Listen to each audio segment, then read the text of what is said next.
and everything's gone crazy. So I think we are live. That's good. And no one's talked about the cringe in our general Discord channel. No, that's because I think you probably need to play it, and everybody needs to hear the fun. Oh God, no! You know what? Here's the thing. No, we're plugging Discord tonight. Okay, cool. Go to the Discord. It's the last thing posted in general. It was a couple days ago, and it's like radio silence in there because it's cringe. We'll just say it's cringe to start with.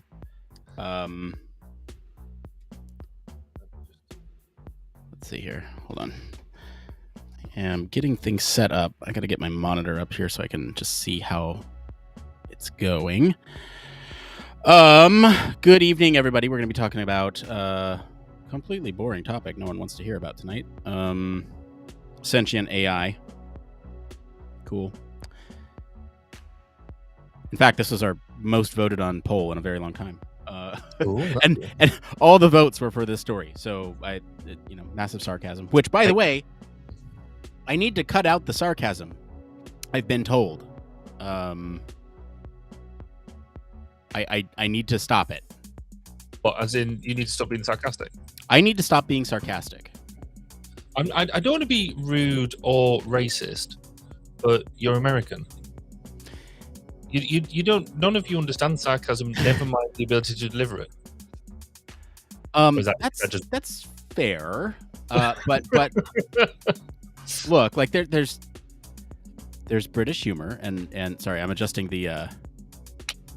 There we go. That it was a little overblown on the saturation, I think. So yes, there's yes, we don't quite get sarcasm very well over here. But that being said, my therapist says, yeah, you need to cut it out because it's not helpful for. Oh, I can see maybe in that environment. and I was like, but what if it's what if it's a coping mechanism? And then she was like, well, maybe start by saying it and then break it down as to why that statement is not helpful. So, are they suggesting that you need to stop being sarcastic in your sessions or just full stop? Inner voice as well. Right. Okay. I mean, there's humor, but apparently it is one of the most destructive ways to deal with a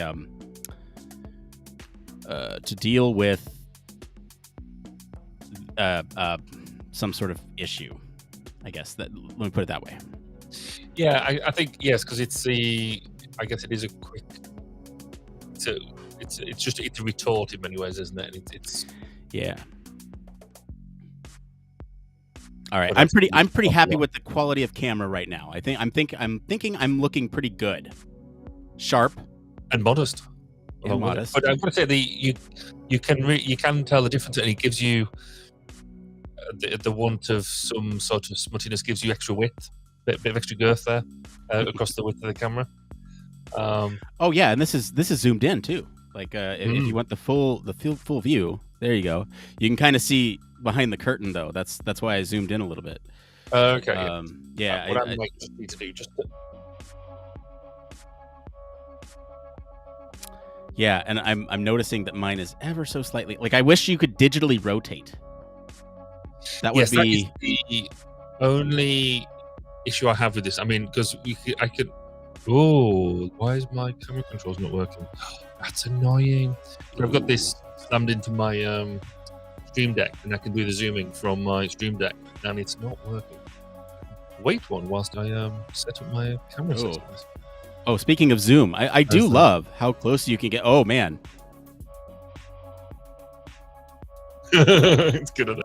We should do it for dramatic effect, like just whoa. See, it was fun. Okay, I need to stop. I'm getting dizzy. Well, that's fun. We got other tools too, if I can get them to work. Other fun things. Where is? Wow. That's it. I mean, I'm maybe just leave it at that. I mean, what could possibly go wrong? Nothing. No, this is great. But This is But much, some much. meetings, I do try and sort of, because not everybody needs to see the entire background when I'm just doing meetings and stuff. So I just like Right. try and go for a bit of that, but then I keep on forgetting about it, and then I just kind of leave it at that now. Yeah, I mean, any further out or any further in than this, right? If I go one layer in, you start to like not get the whole picture of the studio. And further out, I feel like, oh no, this is the right one. And then this, you start to see things breaking. The music stopped. Dude, I have restarted my modem. Okay, I have cool. restarted my computer. And This you is hardwired frustrating. And I'm hardwired in now. This is frustrating. I should be on absolutely impeccable speeds this evening because we've had an upgrade. Ooh. We had our ISP provider turn around to me yesterday, sent me an email and said, it is that time. You've been with us for 2 years now. The contract, the end is near. Therefore, do you want to upgrade? And if you will upgrade with us and stay with us, then we can give you this. So we've got fiber to the house, fiber to the premises, which gave us 100 meg download speed and constant and all that sort of stuff. They've upgraded that to a 900 meg download speed, and I'm like, oh, that's like nearly gigabit thing. So in theory, I should have so little dropout, unless of course somebody goes through the hardwire. You know what? I'm jealous. You know, I really hope we don't run into the same issues that we ran into last town hall. I'm be like furious if it happens tomorrow. Of course, you're town halling tomorrow, aren't you? Yeah. So, yeah. So that means that presumably there won't be a lab tomorrow because you're town halling. Oh no, it's gonna be later. Did you not get the invite? Did I get the invite? Did you not invite me? I did. Okay, you probably did. This week and last week have just been so full on because I went on a road trip on Saturday, and went to visit my folks in Northern England, and so just about 6 hours drive, and I took my 2 young children, and we went up there, and I came back on Tuesday night, but it meant I had to work from up there and everything, and it was there's a little bit of drinking of wine involved and things. Yeah. Sure. Like every night. So I'm sad because our new toy will not start. And I don't know why that is. It is a fun toy.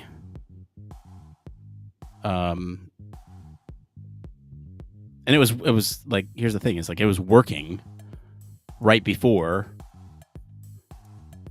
I came on. Technology. You just yeah. It's like there's some sentient AI back here stopping me.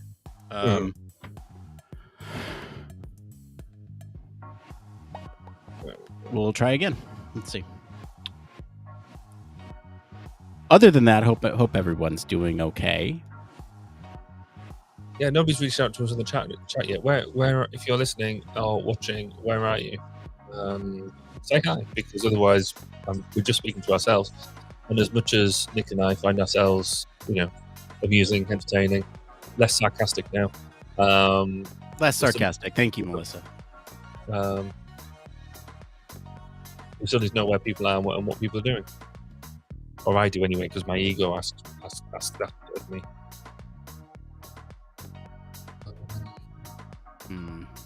Ooh, there we go.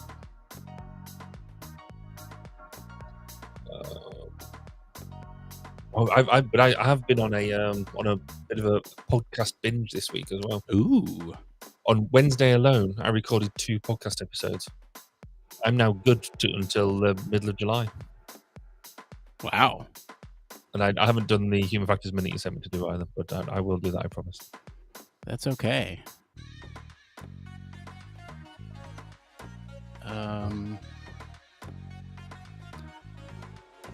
You know, I'm not seeing anything about their service being down. Let's see. Well, we'll try this. I'm gonna try re-downloading it. Okay. We're going to try reinstalling it. There's nothing like a live demo, is there? Live demo. Mhm. That's the thing, though. You don't need to see it. No, well, you need to hear it, I guess. Yeah. Hey. Generally, how is my quality of audio? Is it cutting in and out still? No, it's good. We're We're still good. Yep. We are still good. Okay. At the first inkling that something might be wrong with my audio, you let me know. I'm going to do a backup copy locally anyway. It was a nightmare last week because the delay in some of our chats would mean that the voices didn't sync up, and so I just said, last week video was kind of So I mean, yes, because because sometimes when it happens, so and it happens it is just life, but you get a little bit of stutter and stuff, and that's fine, but then it's like, okay, is it gonna back up now? Because normally like a second or something, and it's normally fine, but then then when it's like getting back, that's why I was like, oh, we've got a problem. So yeah, it was really weird when I don't know. It's really weird when it just happens out of nowhere. Yeah, and there's no reason for it to happen. I think so. What's interesting right now is that we are here heating up. Like we're heating up, and I think that makes a lot of the cables in the ground around here, since it's typically like a certain temperature. Right. Okay. I think it excites them and makes it so that way it's not so great. Words are hard because I'm multitasking. Yes.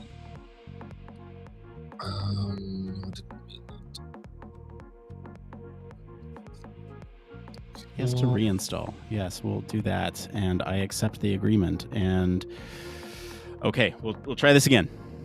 Okay. I promise it's worth it. I'm excited. Cool. Presuming it works. Alexa just started talking to me. Well, you tell her. I've had it. Have you ever done it when you listen to either like a video or a TikTok or something, and it talks about that device, and then the one in your room starts talking because it's been activated and stuff? It always makes me laugh.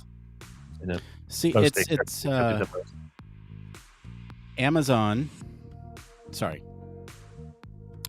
those companies do something very interesting when it comes to television movies. Since a lot of them have access to all those files, they read them. They read the closed captions, and then they block out those words if that device is listening. So, like, they're always on, always listening. They're listening for the wake word. But if it detects that wake word came from a piece of media that is on those services or outside of those services, like it cross-references, the last couple things it heard, and if it detects that it's from a piece of media, it will not activate, which I always thought was pretty clever. I thought it was. I had seen that they do some things around it and stop it from happening, and I didn't realize it was almost as simple as that. It's almost like the equivalent of brute force hacking, isn't it? Mm-hmm. I thought there was maybe something a bit more technically advanced on that, but clearly not. So, well, they might have. I mean, maybe it is more advanced now. I know that's how they did it early on. But it makes sense, though, isn't it? I mean, let's face it, with the computing power behind these organizations, I mean, that's where like crypto and stuff got advanced so quickly, so rapidly. It wasn't because really at that stage the the crypto got any cleverer, the technology behind it. It's just that they could throw a lot more calculations at it a lot quicker. Hence why they're doing it.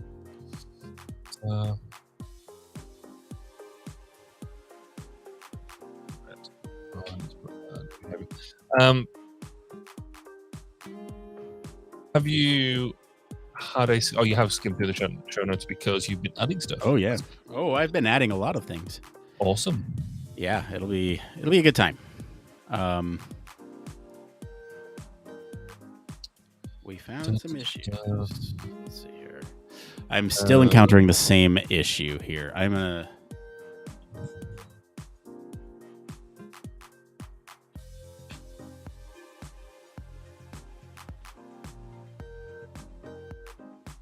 Google this problem. See if it comes up with anything.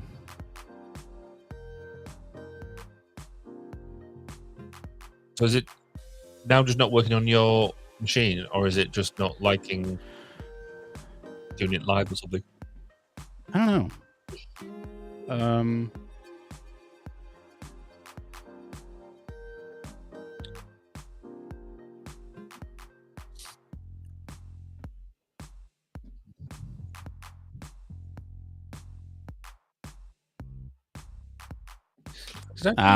They're saying maybe uninstall it. I just did a reinstall, so maybe uninstall it and then try again. Let's see here. Or you know what? I'm gonna first try running as admin because I haven't done that yet, and that seems like a pretty logical first step to try. Yeah, watch us troubleshoot technology issues on the pre-show. I love it. That's what we're here for. That is what we're here for. That is why we live. Everyone, I think, likes to see us struggle, but still come up with the goods. That's part of the fun. I think so. You're right.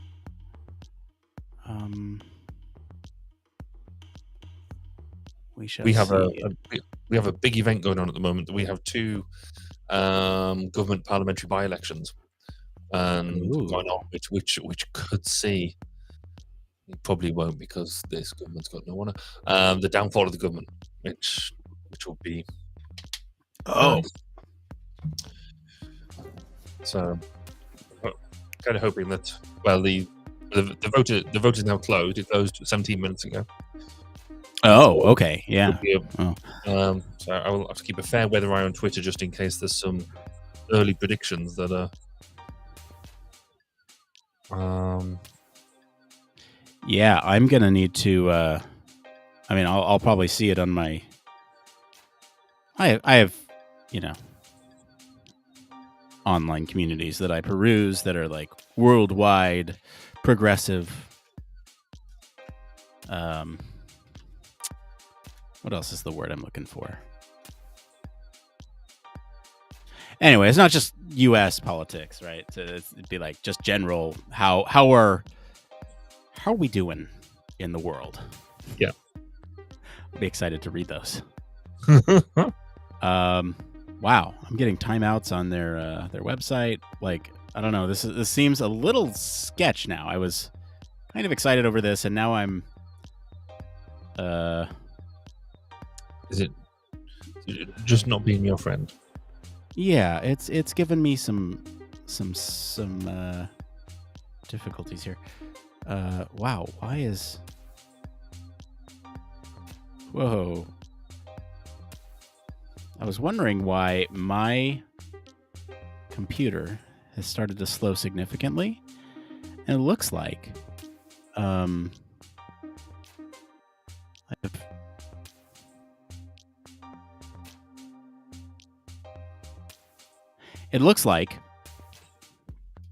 have how I've like partitioned my desktops. It looks like it's not taken, and some of those things have spilled in from others. Oh, and it's not great. Okay, close that. I need to close some things. Because I'm lagging out pretty bad here. Like, it may look fine on your end. I'm having some issues over here. Okay, you know what? Maybe it wasn't that. Maybe that was not the issue. Maybe the issue is that I need a better PC because the last time I bought one was like 2018, and it's been 4 years. Seems like maybe the longevity should be a little bit longer than that, but I guess it's because I guess since 2018 you're doing a lot more online stuff. You know, all this being pushed online is it's using the machines in a different way now, isn't it? So yeah. Because weirdly, I bought a brand new laptop, so an i9, all singing, all dancing, and all that sort of stuff. And actually, I was going to use that to replace my business laptop, which I've got a Livono ThinkPad, which was an i7. And actually, I've gone back to the Livono because it allows me to. It's got a plug-in USB-C to do a desktop thing much easier. My new Sparkly one wouldn't do my 2-screen through a hub like I've got at the moment, without having to like almost set it up each individual time. So I'm debating whether to get a brand new screen that, you know, basically the super wide or the extra super wide things. And they're like sort of £600. I don't know, £600 to throw at a screen. So maybe at some point. Yeah. I with my 3 months, as long as you just started to get glitchy again. Yeah. Oh no. Oh shoot. Yeah. There we go. It's starting. I've reset my router. I guess I could technically, and maybe should technically do it before we go live. How am I now? Am I still glitchy or no? No, that's fine. It was just starting just to come in, but it's sort of like it was a little bit and it's gone. Oh, now your mic's gone completely. You've gone silent.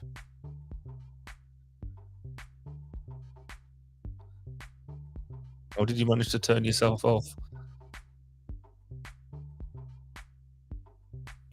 Yeah, we're back. Audio completely dropped on my end. Yeah.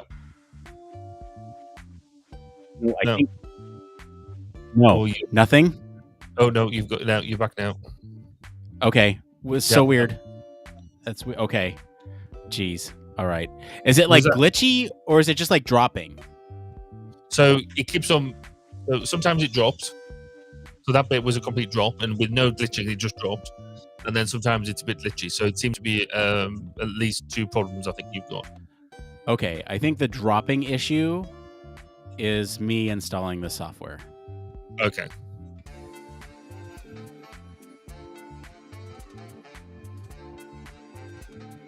Which would make sense. We'll see. Oh, and you're completely frozen now. Oh, this is exciting. But again, that makes sense if it's software that you're installing.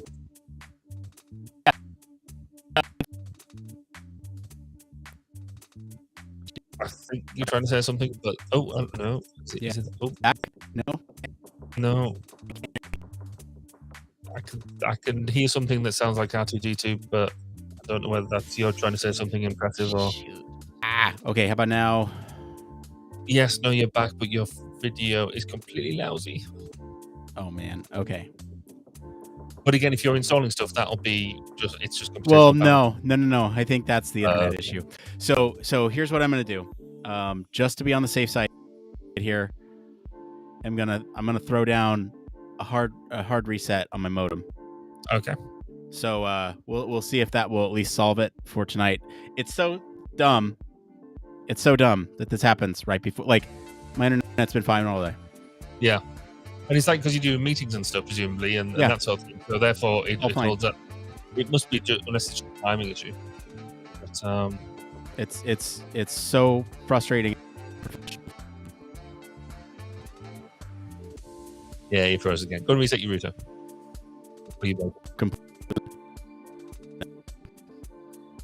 And is gone.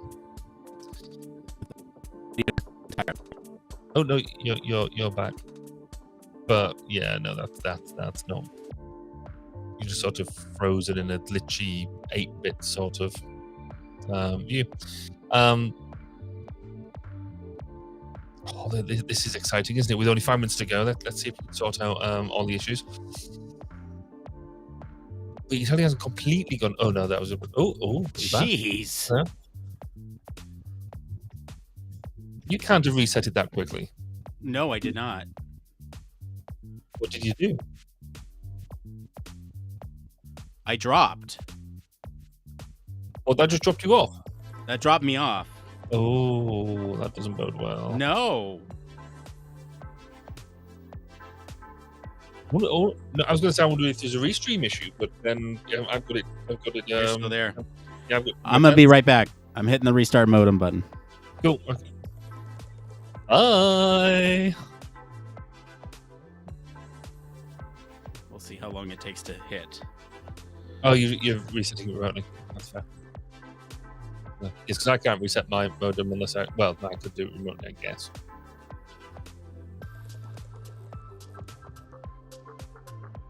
What he needs in the background is like a clock or something, something that moves, so I can actually see whether he's just actually intently looking at his phone, but I think he's actually frozen, and the whole thing will be there.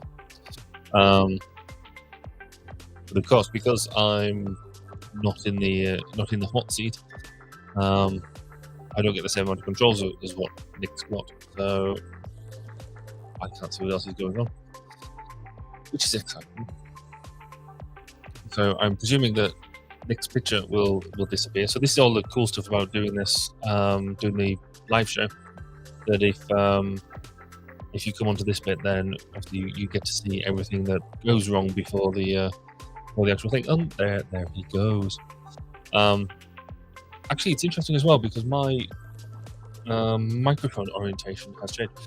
Sometimes I set it up so you can't see this bit here, but hey, that is just what it is. Should have that. Sometimes I can get it set up so you can't actually see the mic as such, and you only see the actual bit coming up, the actual microphone itself. But then I just think that the advertising bit here, which is very well done by the company involved, by Rode, but they're not sponsoring me for this, so I guess I need to get a 1202 Human Factors podcast sleeve for my boom arm, but I think there's enough there to keep us going. So with about 3 minutes to go, Nick is feverishly just sat there waiting for his modem to reboot. So hopefully we can get through the entire show in a way that we didn't kind of manage last week, where Nick kept on, particularly the audio. For if you listen to the audio version, you'll have seen or you'll have heard some interesting responses from me to some of the questions that, or some of Nick's comments, because quite frankly, I didn't know what he was saying. And he's back, so back with no sound. So the microphone's not working. So, this is exciting. So you need to do whatever quick fix you did last time. Oh, okay. He's just decided not to bother. And he's back. Yeah, frustrating. Yay! Yeah. Good. Yeah. Yeah, that's all that. We can hear you. We can hear you. So frustrating. So we'll just hope that that fixed the problem. I really hope so. Because you had conversations with them, didn't you? And they I did. They came out. They fixed it. They said they fixed it. I feel like Han Solo, or Lando. They said they fixed it. Reference that I totally don't get. I'm sure somebody else listening does, and they appreciate it. Oh, you're not gonna like this, but you're frozen and your sound is gone. Yeah, you're frozen and your sound's gone. It sounds awesome this side. All you can hear is you sound like what's that fish off Finding Nemo? Wow. I know what you sound like from this side. I know it's not helpful, but it's amusing. Yeah. I'm sure it's amusing. I'm I'm not ready to start the show yet. As well. You know what? Sorry. I said I'm not ready to start the show yet. Yeah. Unbelievable. This is gonna. I know this is gonna happen tomorrow. And there's nothing I can do. Like, I could call them today. They wouldn't be out until tomorrow anyway. So you've done, because you've hardwired. You've done. I mean, basically. I've literally done everything. I was going to say, even like if you got a new machine, it wouldn't help because it's the connection. Is there? I could say there's nothing I can do remotely to help, is there, for tomorrow? I don't know, short of doing it for me. But I wouldn't do that to you. I haven't quite read up what it's about, but just I could be in the background, couldn't I? You could. To help push that stuff forward. How's my connection been? Just generally. My diary.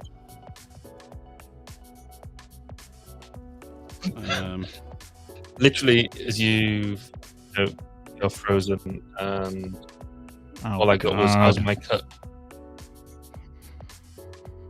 That's oh no, you're back now. There you go. See, you're trying to snort your microphone.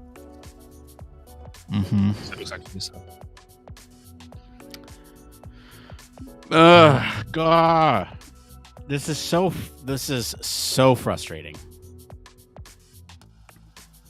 These massive dips in my Ethernet.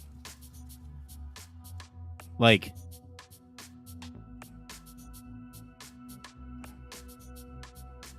I don't know if you can see this. Hang on, I'll share my screen so you can see. What time is it there? Oh, it's 2:30.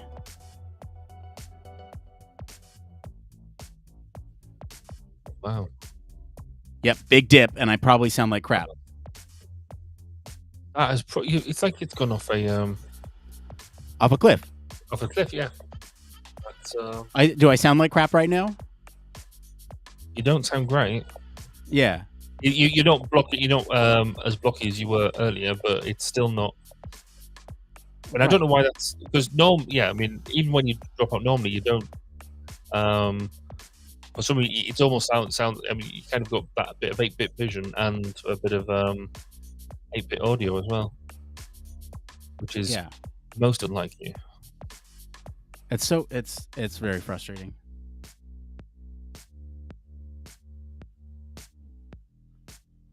But saying that, you've now been crikey, that is a constant low, isn't it? Constant low.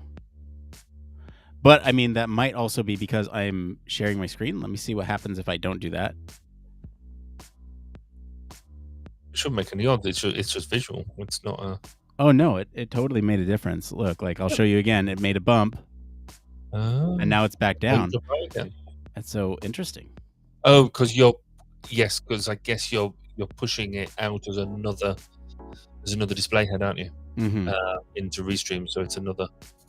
Right, and now you see, now it's coming back up. Now if I drop it as a source, even in Restream, it'll probably go up again. Yeah. Even higher. Yeah, it's all stuff going out. But. Yeah. But it feels like.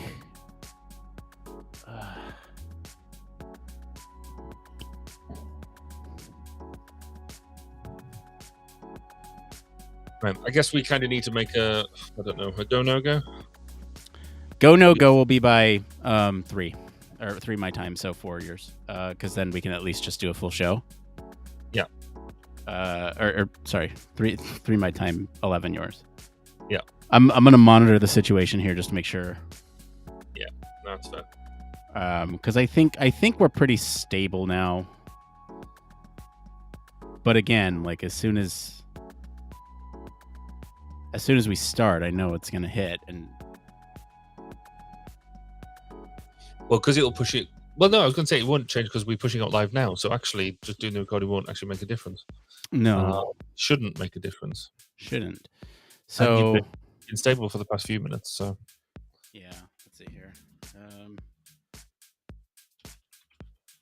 I would guess just I would make sure you've got things like anything that's going to use Pexels like Discord and all that, switch all that off. So you're not pinging in the background. Yeah. Okay. Here's what we're gonna do. We're gonna try. Yay! We like to try. If we do it section by section, I think we'll be okay. The longest one is going to be the news. If we need to reshoot or redo a section, that'll be fine. If I notice it start to drop, I'm going to pass to you. Yeah. And I'm going to keep this up as a display. So we're going to do this. We're going to do this, and it's going to be, well, a bit like last time, I guess, cuz are you able to take a local recording? I will. Yeah. Right. So, I'll do that alongside. So even if nothing else, then yes, we just keep going through, just run it as a normal show, and then as long as we've got the local recording, then we can stitch together afterwards. But like I say, if we see it going, either of us, then we'll just fill and bail. Yeah. Let me just make sure this is recording from the right source. Okay. Late start, but all right, so we're about 6 minutes after. I'm going to play the intro. We're going to go. Okay? Go for it. Let's do this. Let's do it.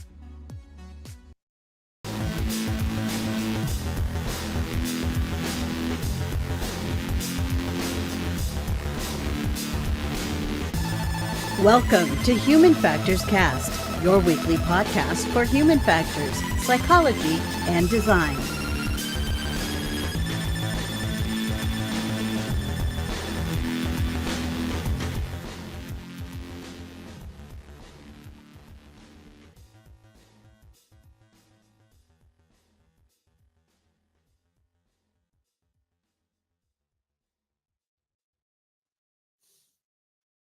Hello, everybody. Welcome back to another episode of Human Factors Cast. This is episode 249. We're recording this live on June 23rd, 2022.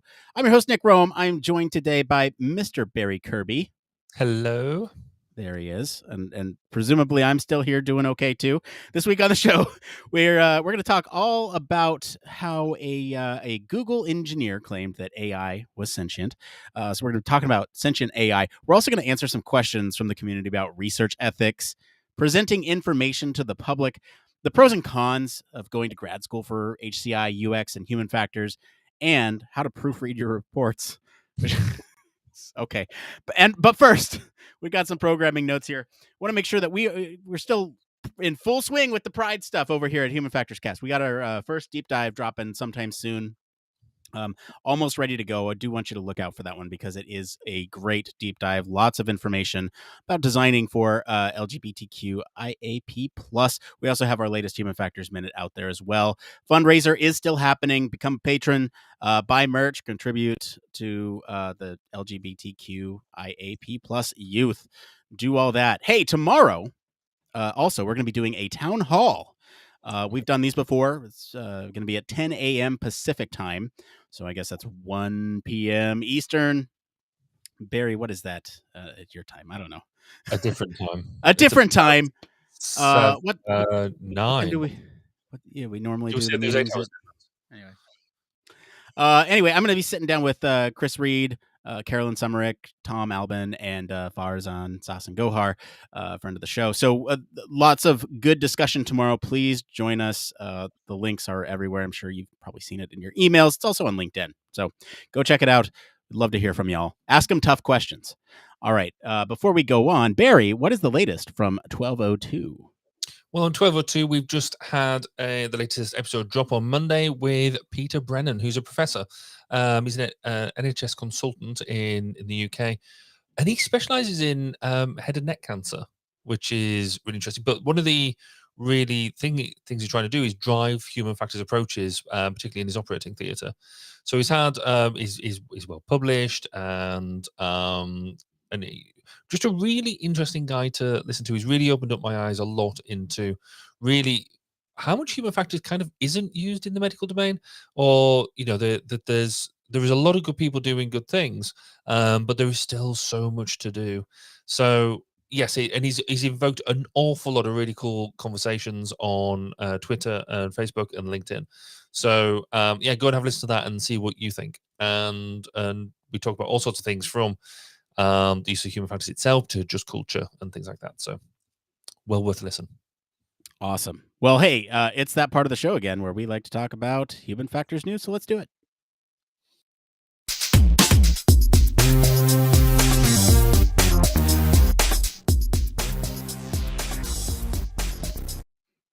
Yes, this is the part of the show all about human factors news. This is where we talk about anything related to the field of human factors. It's fair game for us to talk about as long as it's interesting. Barry, what is our story this week? So this week, Google places an engineer on leave after claiming its AI is sentient.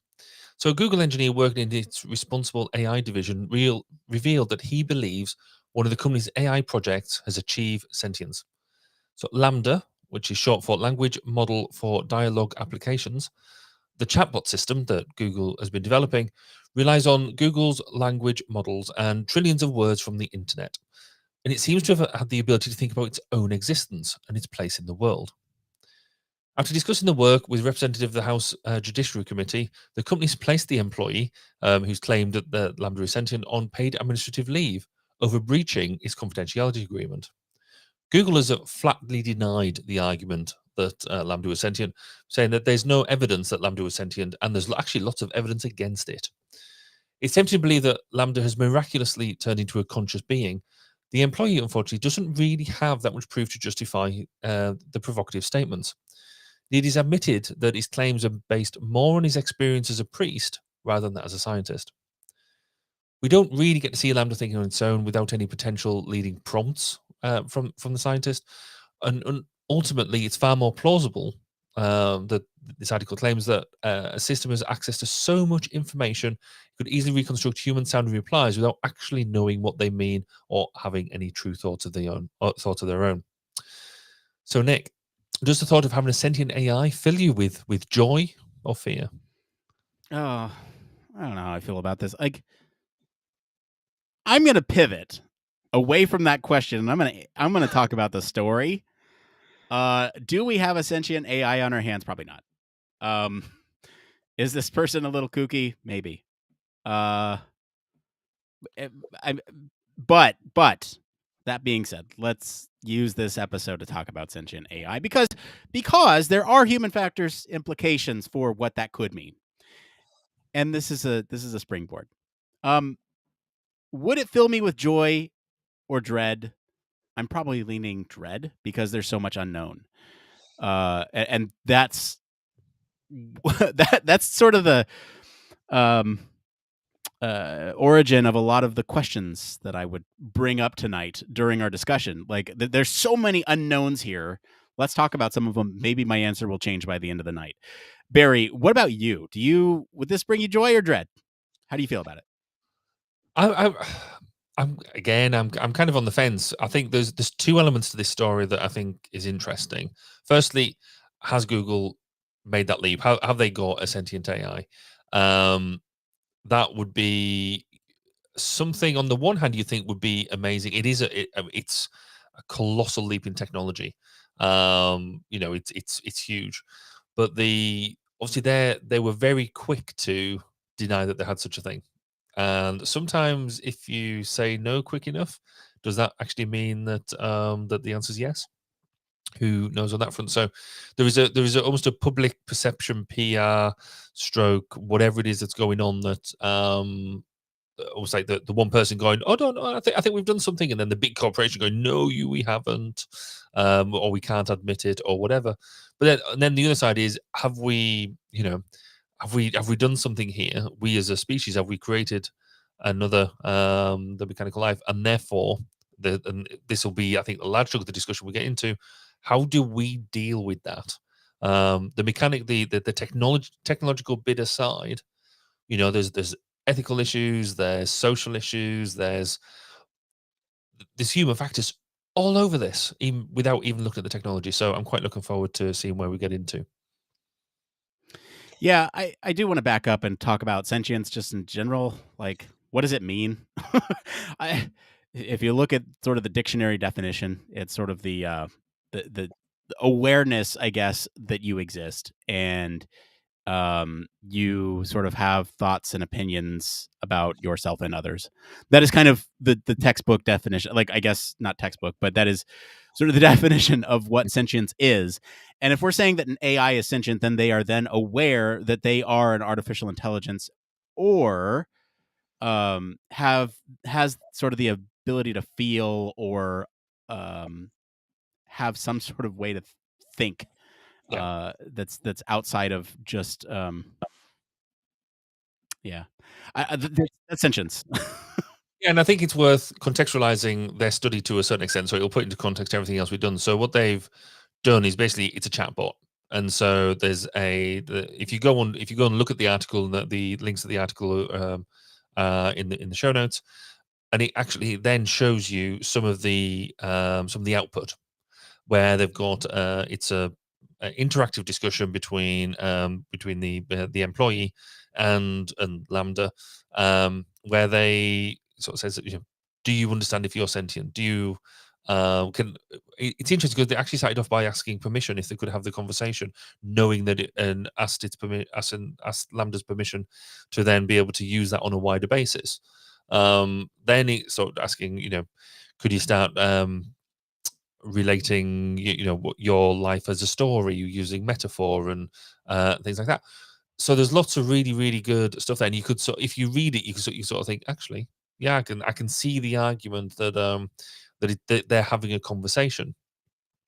But then I also see the flip side of that around.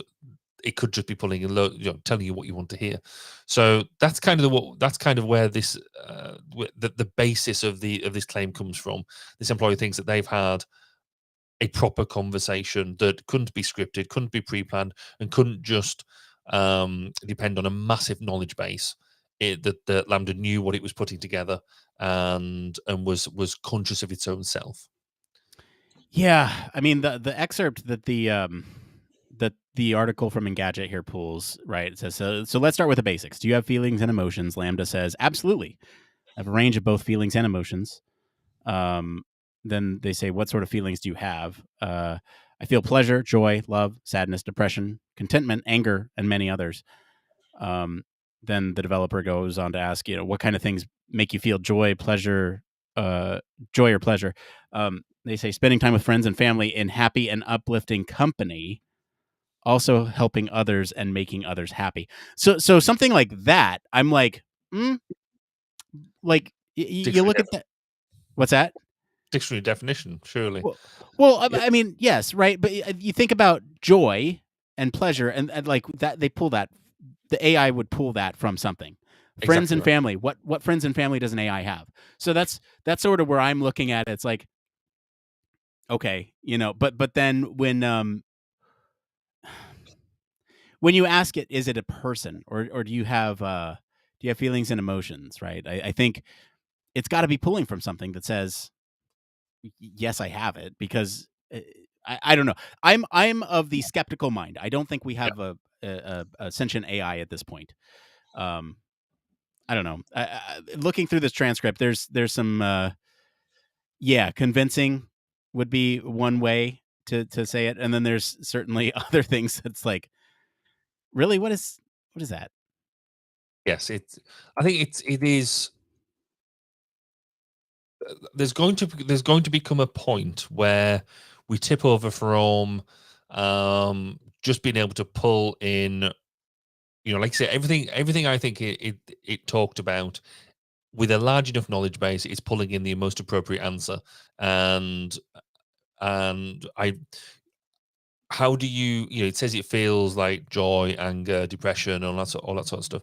But again, that's just a list of feelings. Go to Wikipedia, list feelings and draw them in without being able to truly contextualize what it means. I mean, we don't really truly know what it means to feel joy or depression or happiness or that sort of stuff.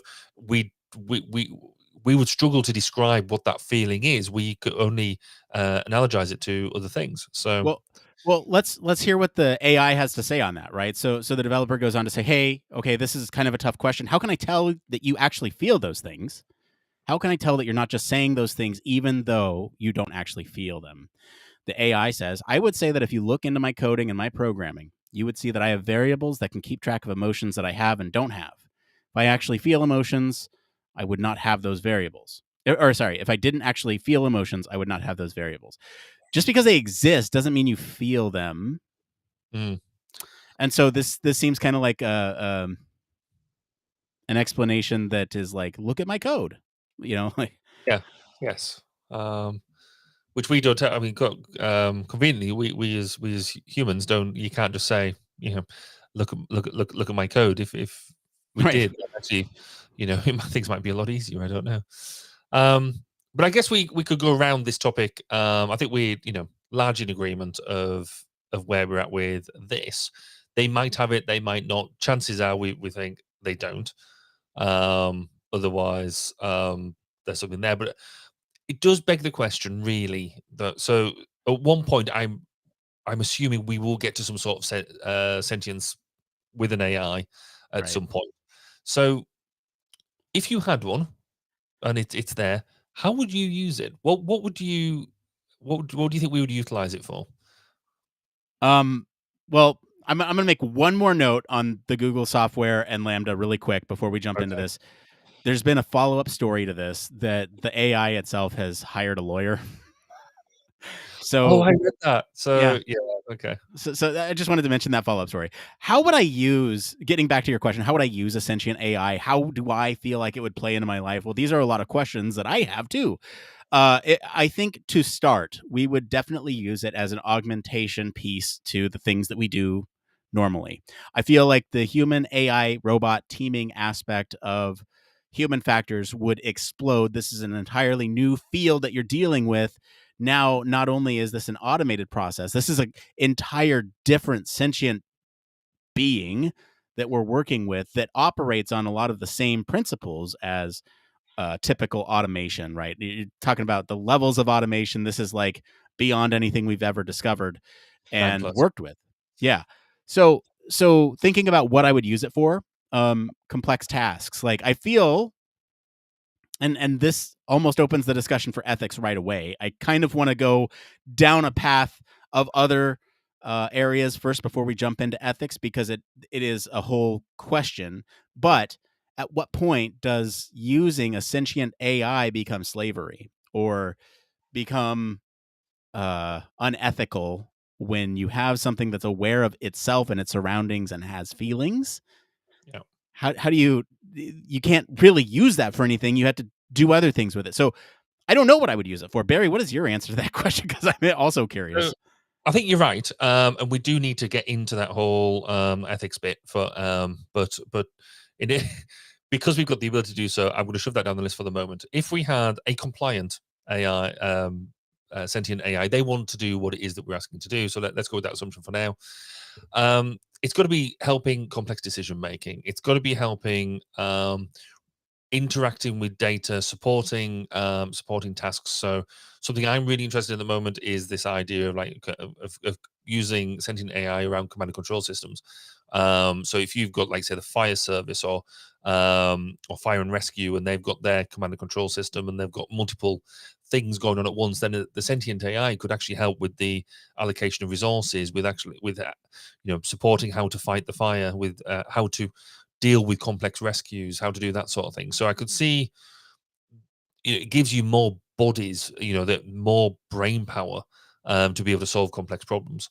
I think also one thing I love doing is whiteboarding. Right. So whenever I've got a problem, I have to walk around a whiteboard and do all that sort of stuff. The other thing I have to do is to bounce ideas off people, because I'm not a very clever person, and when I have ideas, I need to be able to bounce them off somebody else to say, that's a good idea, or what's that? Tell me more about it. And it helps me explore a problem. If I had a sentient AI alongside me who could, as I'm doing this, who could do that prompting, then it would probably save me my staff from being thinking that I'm nuts.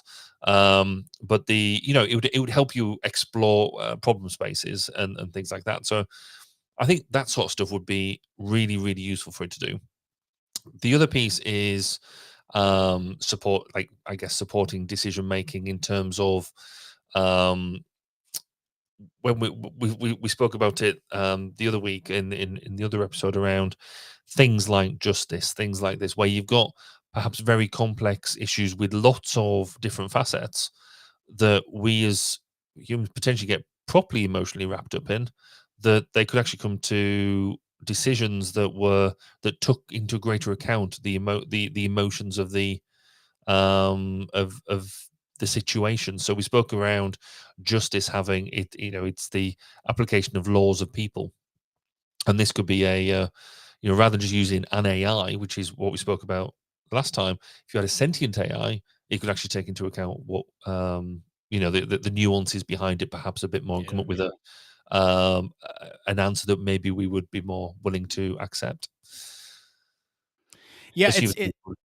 I just want to comment. It's so interesting that your mind goes there to these complex problems and these decision making problems, because to me, like I almost feel ashamed to admit this. Like my first thought was like, man, I could really use somebody to like keep track of my calendar and like almost like an administrative assistant. But Mhm. you're right. If they could interact with these complex problems in such a way that maybe humans can't, or augment those decision making with the ability to understand and interpret human emotion, right? Then yeah, that would be tremendously more valuable than just putting something on my calendar, or because I mean we almost have that now with and maybe that's because my mind is limited based on what we have now. No, If you because ask, actually what you've just said would be, so one of the things I have to do at least twice a week is I have a management meeting with my team, and one of the things we have to go do is go through my calendar and deconflict it, because there's so many draws upon my time and stuff like that. Now that is two, maybe even three of us going through stuff, to sort of say, right, have you thought about that you need to do this? Is that in your calendar? Or you've got two things going on at once, stuff like that.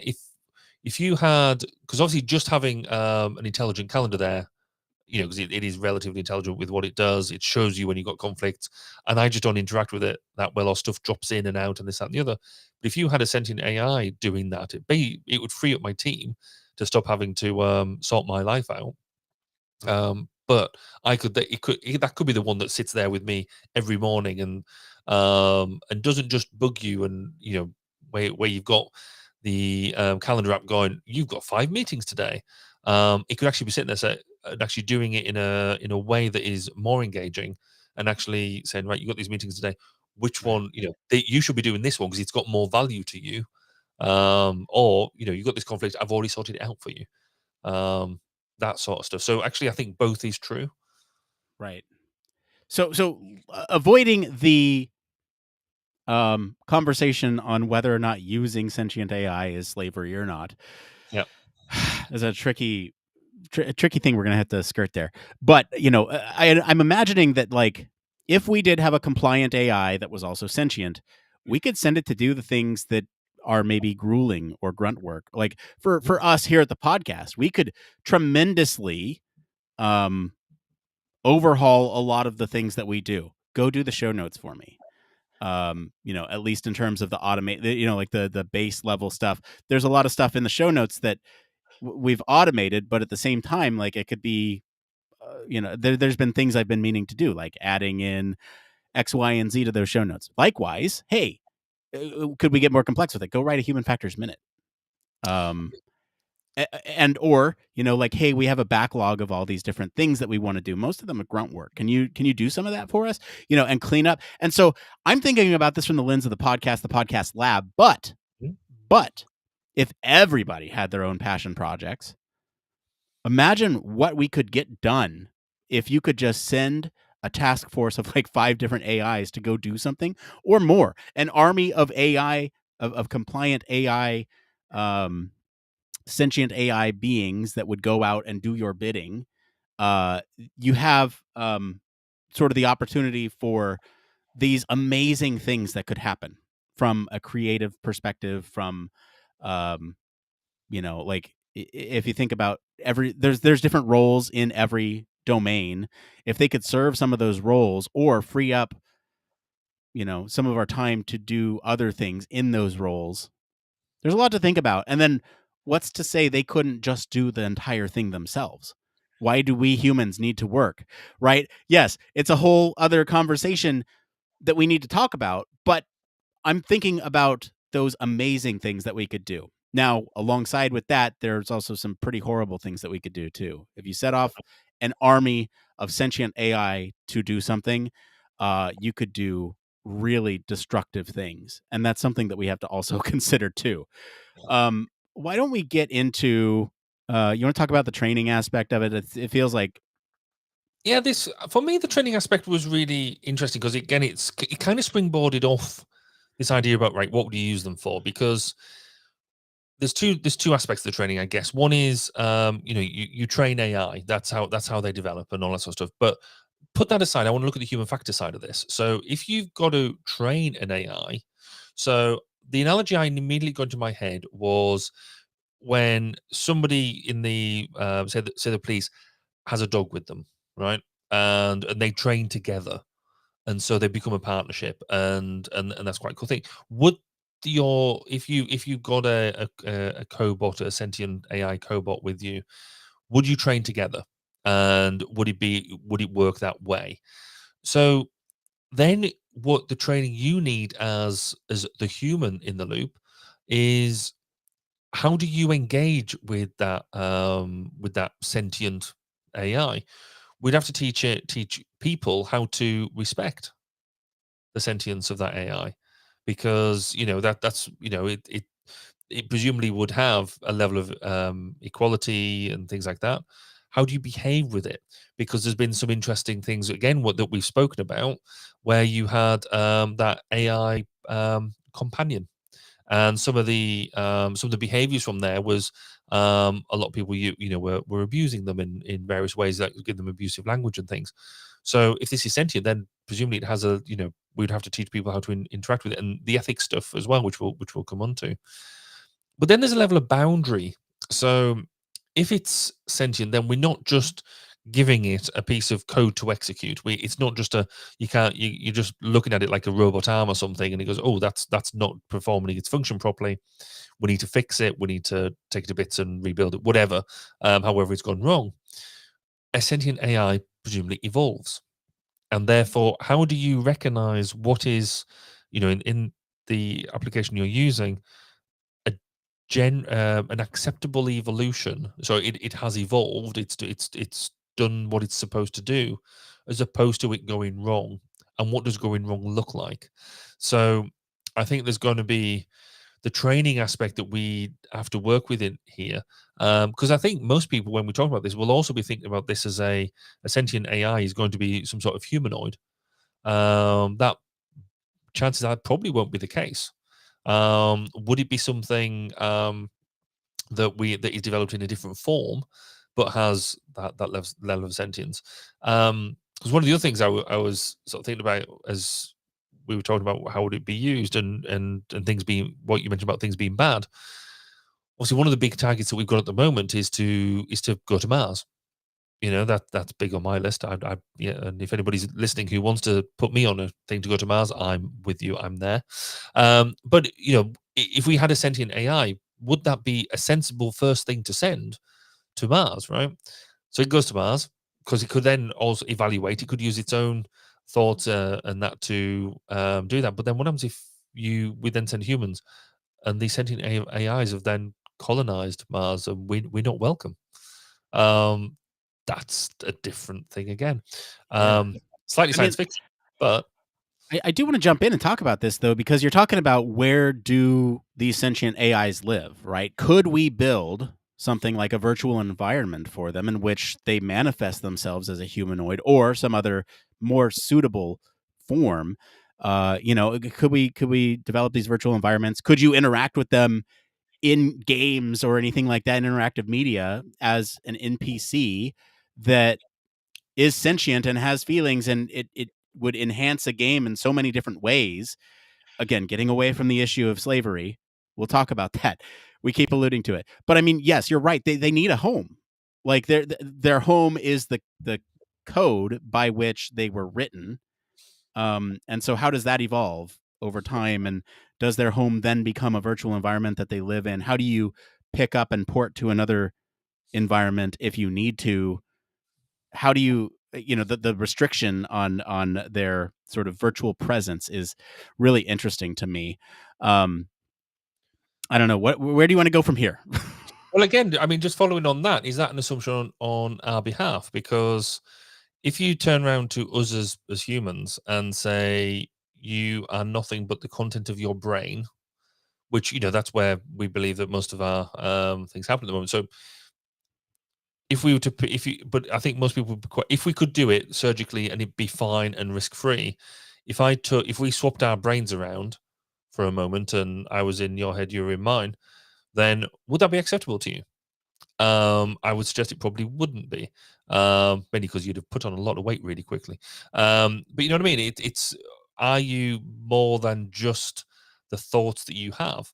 So are you your body and things like that? And so therefore, would an AI, a sentient AI, have the same sort of attachment to whatever it was manifested in, or would we then get insulted if it turned around and said, well, actually, you've got your control center at the top of the thing. You ambulate over with two very unstable legs at the bottom, and your arms go. You've got two grabbers on the end of long poles. How does that work?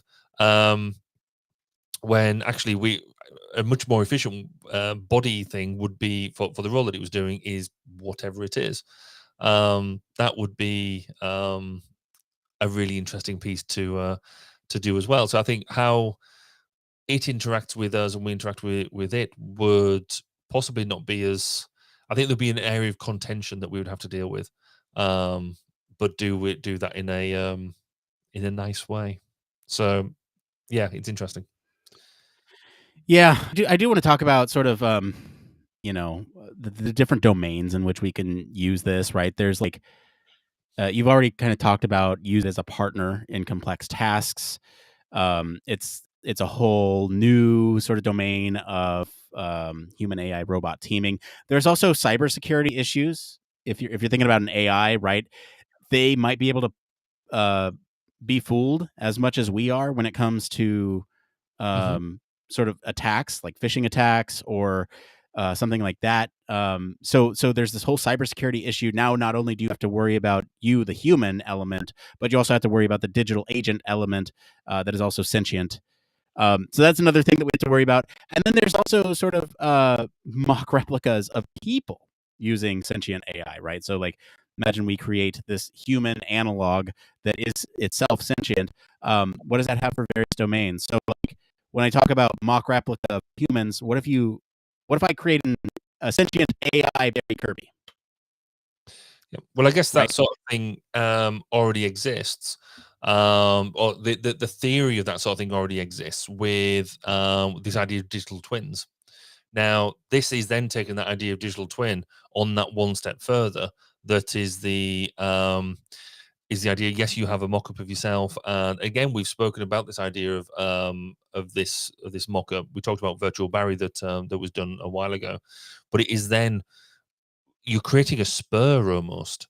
That if you create the digital twin of, so we have a virtual Nick, but give it sentience, then it's almost having that spur off that who owns what at that point. And there's been some, I mean, again, with this sort of thing, there's been some interesting science fiction written around this sort of idea and exploring that idea to a certain extent. And I think the book that's hits this is a book called The Glass House, and I would recommend that if you're interested in this sort of idea, go and have a look at that, because I found it quite interesting. But if you're trying to create that digital mock-up, it's going to have profound implications about if that digital twin shares or you've shared your knowledge, experiences, and that sort of thing with it, then who owns that data? Who owns them experiences? Because if it's effectively spurred off, then you both do to a certain extent. I kind of want to reach back as well into this decision making element, because if you're using a sentient AI to help you do decision making, then there's two elements of this that could be really, really useful, but also maybe is something we do we need to ask permission to do it? So what I mean by this is, how do you reach back into how decisions were made? So there's two levels of that, because if you have somebody who's made a decision, you say, well, why have you made that decision? You want a response that gives you a level of confidence and assurance that that decision was made. And how do we get a sentient AI to do that? But then also there is something a bit further down the line where a decision's been made and then you want them to justify it. And so that is an audit of a decision. Is it right to do what was alluded to earlier, where the Google AI was asked, how do we know that you're feeling these things? And he turned around and said, well, look at the look at the variables in my code. That is not is that something that is a legitimate question to ask, when actually you should be saying, don't just delve into its code, get it to present the information. And actually that does ask a bigger question. I'd be interested in your thoughts on this, Nick, whether, is it right, if a AI becomes sentient, is it right to be able to just go and look at the code, or is that rude?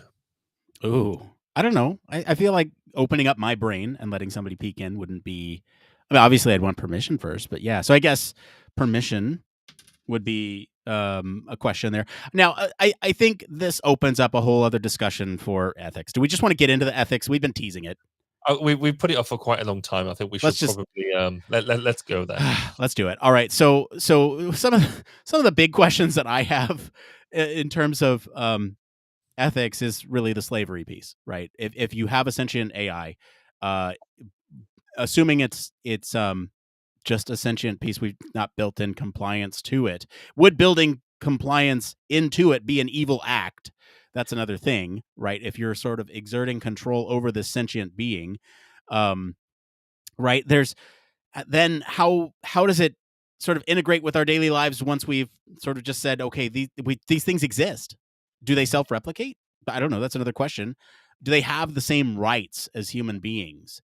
Do we need to sort of rethink what rights AI has in relation to human beings? When do you decide to nurture it and care for it and encourage it to evolve over time? Or when do you decide to kill it? Do you kill it when it then becomes when it poses some threat to humanity or the human species? These are questions that I'm curious about. I just threw a bunch of them down there. Barry, what are you thinking? So I think the first bit, because we mentioned it quite a lot, this idea of slavery. So what is the difference between slavery and employment? So it's recompense. It's being paid for your time. I mean, we're all slaves one way or another. To basically get money in order to be able to live the lives that we want to lead. So and we call it employment. So what would be the recompense that you would give a sentient AI for doing work? So you could either that could go one of two ways. One is we suddenly realize that actually, having to pay for things is painful, and it's an arbitrary thing. Does an AI need anything except a whole bunch of electrons if you just look at a neural net, that type of thing? So how do you pay one? I don't really don't know the answer to that. Do you pay it in purpose? Like Yeah. Are they going to be confused about existing? Do you pay them in purpose by giving them a job? Then is it okay to give them these roles because then they serve some purpose? Yeah. Then there's another thing around duty of care and maintenance. So at the moment, if we are ill, we go to the doctor. And then if you need an operation, then they operate on you. And they are duty bound to keep you running. To look at it in almost a really crude sense, your heart keeps beating, or at least blood keeps flowing through the body whilst they fix you. There'll be the temptation with this would be that you could just switch it off and back on again if it was all going, for whatever reason, go wrong. But then how how could you be assured that all of the things that make it sentient, so all the things it's learned, all the things it's developed, it's presumably developed its own thoughts, its own ideas, and that type of thing. Would you lose all of that if you did like a hard reboot?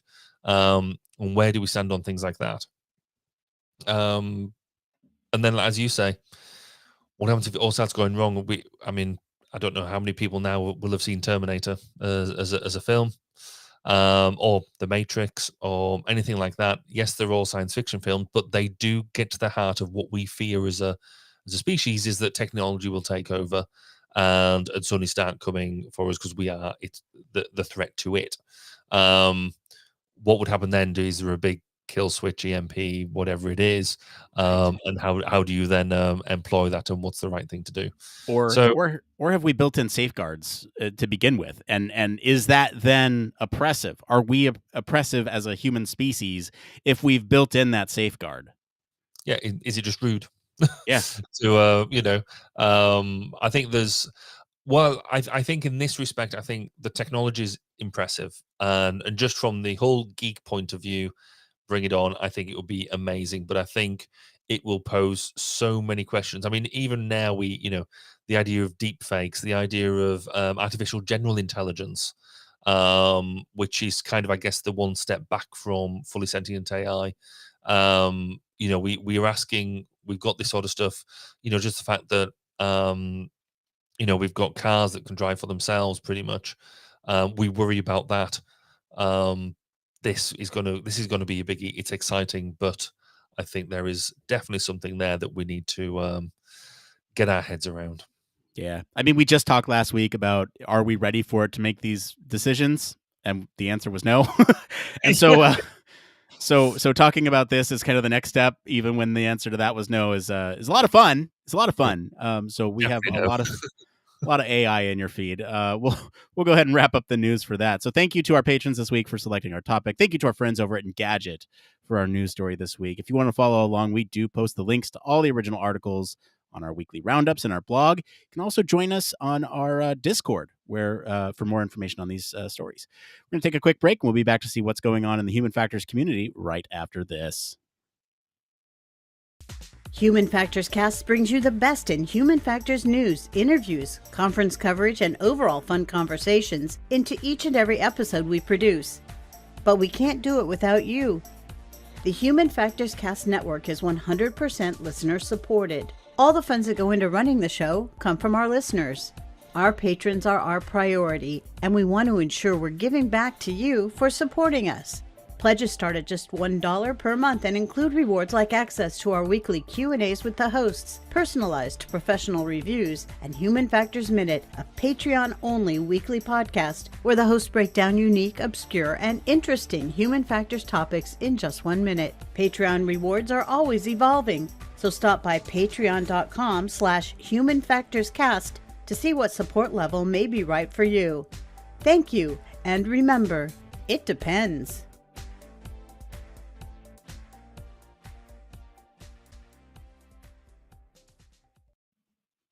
Hey, yes, a huge thank you as always to our patrons. We especially want to thank our Human Factors Cast honorary staff patron, Michelle Tripp. Patrons like you keep the show running, keep our lab moving.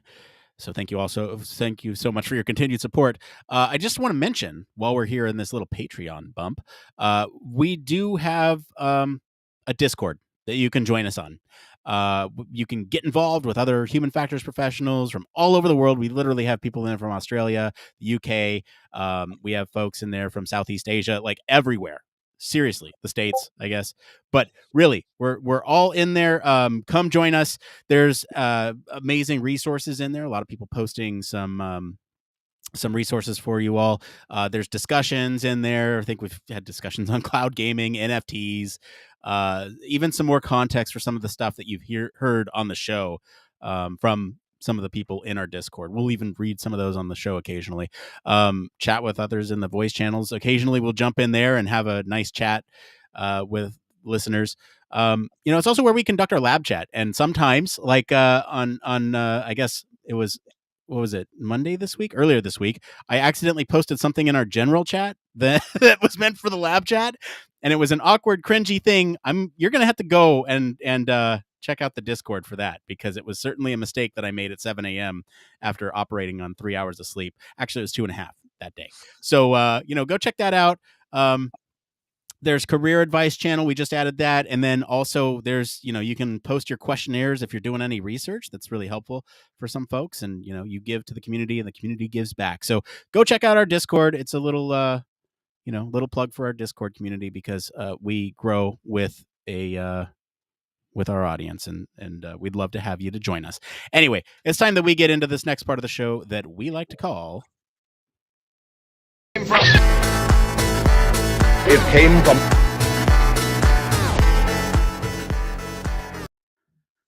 That's right. It came from usually, Reddit, but it could be anywhere on the internet. Today, it's all Reddit.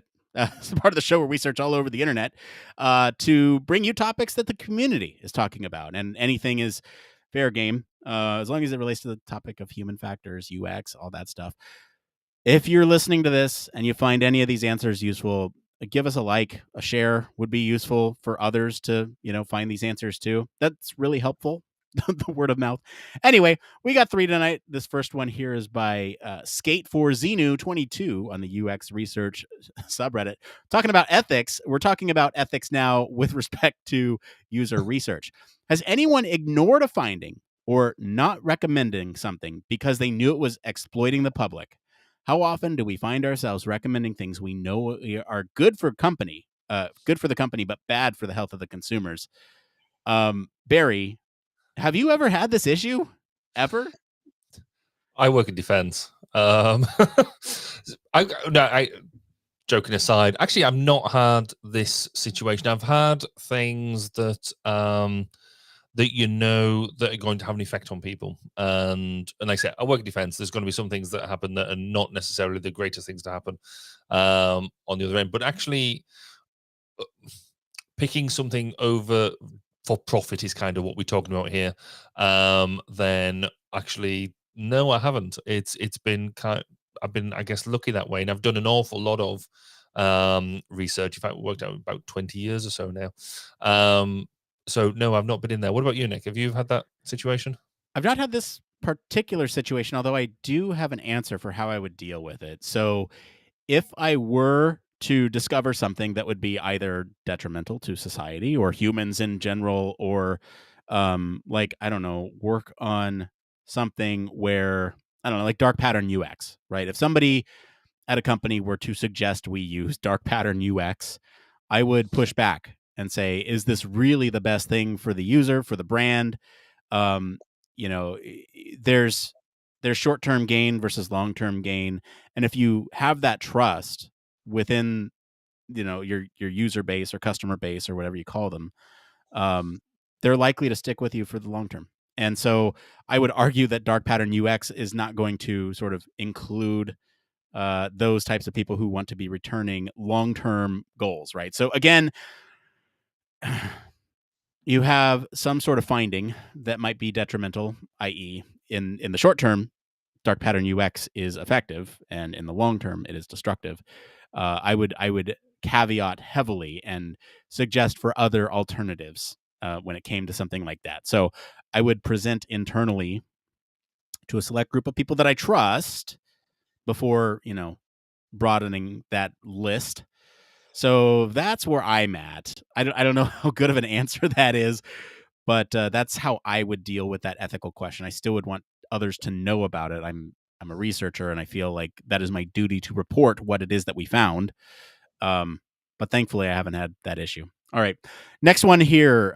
This one's by HDK0613 on the HCI subreddit. Barry, you and I have very different views on this, so I think this will be a good one. Do you guys think it's a bad idea to go to grad school for HCI or UX design? I'm throwing human factors in there as well. I graduated last year and majored in business in one of the Asian countries, and I had no related experience at all. I have a deep interest in UX design, planning to apply for HCI or IXD Masters in the States. I've been learning UX design tools across the internet, but wanted to hear some opinions on whether it's a good idea to go to grad school or not in my case. Let's just leave it there, right? So do you feel, Barry, in your opinion, that it's a bad idea or good idea to go to grad school for things like human-computer interaction, user experience design, and human factors? So my gut feel is, HCI is my personal favorite area, and anybody who wants to go and study that, I'd get my full endorsement and support, because it's possibly the best part of human factors to be involved with. But then, given it's my favorite area, I would say that.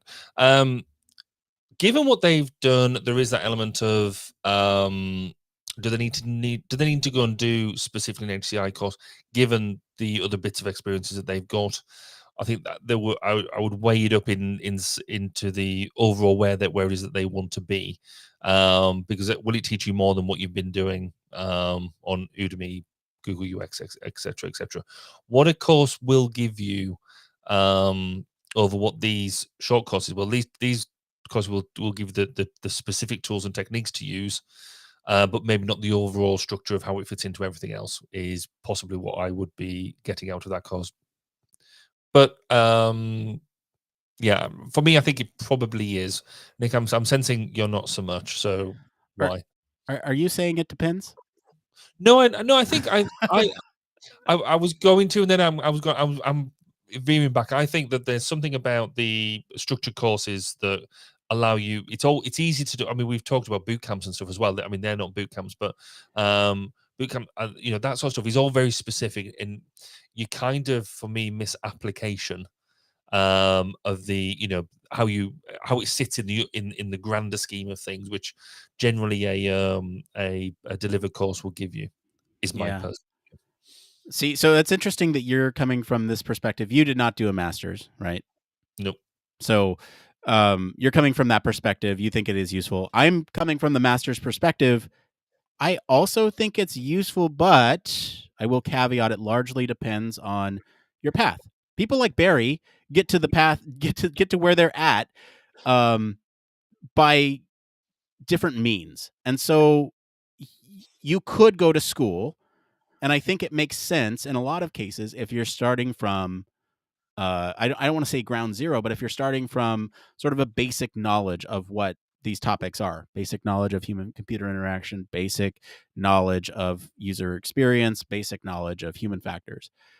What you'll get in grad school is sort of the opportunity to explore that further, identify a specialized area within that. It'll also give you that structure that you need to learn those either sets of tools or processes, procedures by which we use on the daily, right? But that being said, does it make sense for everybody? I don't necessarily think it does. Let's say you're an aircraft pilot, in the military, and you are on the daily working with people who are interested in how you are doing your job as a pilot. You're working with people who are trying to understand what's going to be most efficient for you and easiest for you to use. And so if you take some of that knowledge of what they're doing and the domain, you might not need a whole grad course to course correct, pun intended, into human factors or UX or anything like that, I think it largely depends on what your background is. And so if you're coming from sort of generic knowledge, and sure, take the courses. But, if you're working in the medical field, then maybe it's not such a hard pivot to go into UX of medical devices, because you are yourself an SME. And if you have some of these supplementary materials and did something similar in your domain, then you might be able to pivot easier. That's where I'm at. Yes, it's useful. There could be other paths. All right. One more tonight. This is by users Anaxia on the UX research subreddit. We've heard from them before. How do you proofread your own reports? When I write UX reports, I tend to be sloppy. I may make some unseen grammar mistakes here and there. I leave out some words by accident, some inconsistencies. What happens is that I become kind of blind to the mistakes I made, even if I read it out loud to proofread. Usually turns out I left the wrong date somewhere or misspelled my own name. I'm curious, how do you usually proofread your own reports? Barry. Oh, I'm all over this. This is me. People who've read particularly early drafts of stuff that I do, my eloquence in writing isn't the best, and I rely heavily on spell checkers and stuff like that. So I completely get this. Fundamentally, try and get somebody else. It's the best thing to do. Certainly, what I have in my business, we have an element there that before it goes out to a client, somebody, we've got it into processes, and we almost always follow them as well. That somebody else has to read it to allow for that quality checking. But sometimes you're in that position, you have to proofread your own stuff. So I do think try and leave gaps between. You cannot finish writing and then start proofing straight away. Try and leave some time. It might only be a few hours, but actually, if you can leave a couple of days, even better, because you come at it a bit fresh. The other thing I do as well is read it back to front. And so I'll read the final section first and work my way back to the front. So really, I'm not trying to check that that the flow of the document is right. I'm trying to look at it out of order so I don't get lost in the flow. That I'm actually trying to objectively read stuff. So I will start from the back and work my way to the front. Read it, read one section at a time. And doing it that way, and hopefully pick up stuff. But invariably, I think even if you're super diligent, you miss stuff in your own gear because you just end up reading it. What about you, Nick? Do you have a special way of sorting your own stuff out? Yeah, you get tested and diagnosed for ADHD, and then you feel better about all the mistakes that you make, and then you can blame it on something when it comes back, right? So that's my strategy. But in all actuality, right, I think I've learned a lot of tools that help me with some of these things, right? So first and foremost, if it is a repeat process that you're doing, maybe automate some of the structure, right? So like for us, I've automated the show notes because I got tired of changing the number up one every time. I got tired of doing the date and getting that wrong and changing that in multiple places throughout the document that made sense to do, right? Like our description and everything like that. I did that because these were frequent errors on my part. So if you find yourself making these frequent errors in a report, then maybe automate that process. Maybe those are the first things that you tackle. The other thing that I have learned as sort of a strategy is to come up with a checklist of these things that you continuously do over time to proofread, right? So like go through, check all the dates, make sure they're accurate. Go through, make sure all the headings have this formatting. Go through, spell check for common words like there's one like sand, right? Like you might have actually accidentally pressed SAND when you meant to just put AND. So go search for those that a word checker would not find, but a grammar checker might. So do all those, right? Actually run a spell check in English, because that is something that not a lot of people do. They just have sort of the passive spell checker. But if you run the spell checker as a separate thing, then you're going to get a separate set of recommendations depending on the software that you use. If you want to, throw it in two separate softwares. Throw it in Google, throw it in Microsoft. They'll come up with potentially different things. And so I think ultimately for me, the best things that work are checklists to ensure that most of those things don't make it through, automation for those repeat tasks. And then, I'm going to take Barry's answer here. Yeah, get somebody else to look at it because that's huge. If you yourself look at it too, that's one way of doing it, but getting somebody else to look at it is absolutely key.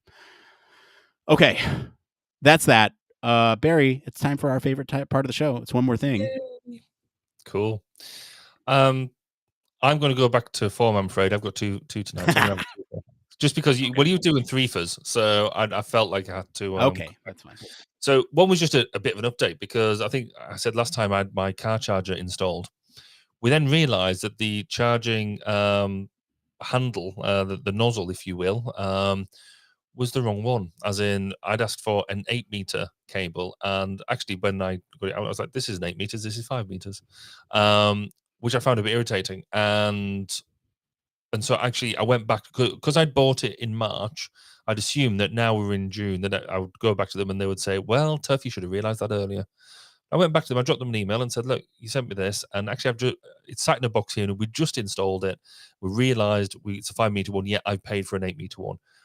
What we're going to do about it?" And they were awesome. They were brilliant. They just came back and said, "Oh, could you just send us the serial number?"